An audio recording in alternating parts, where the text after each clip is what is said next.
Hello everyone, this is Mama De, ang raketerang maestro from Ginyangan, Quezon Province. So, ngayong gabi nga ay gagawa ako ng wedding invitation.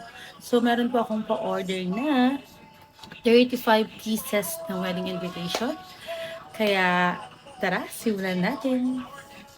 So, ready na nga ang materials na gagamitin ko. Bali, ito ay layout sa Canva. Meron ng initial layout yung customer ko. Pero, sabi niya kung may babaguhin daw ako. Pwede daw naman. Kaya meron akong binagong kaunti.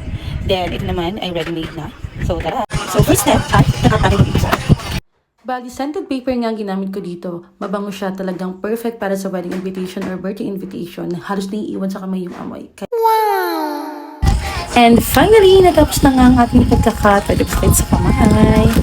And then, next step ay ilalagay na natin siya sa wedding envelopes. So, bala ito nga yung wedding envelope. So, meron tayong cover. And then, inside meron tayong packet.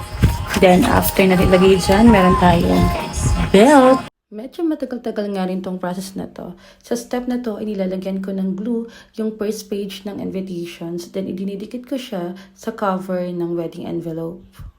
Then, yung another 3 pages naman kung saan nakalagay ang wedding details, ang entourage members at message ng couple ay inilalagay ko dito sa packet ng wedding envelope.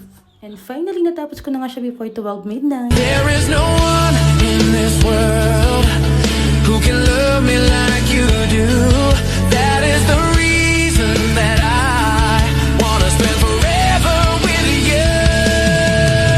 I'll be loving you forever.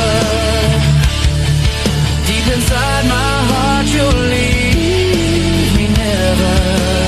Even if you took my heart and tore it apart, I would love you still.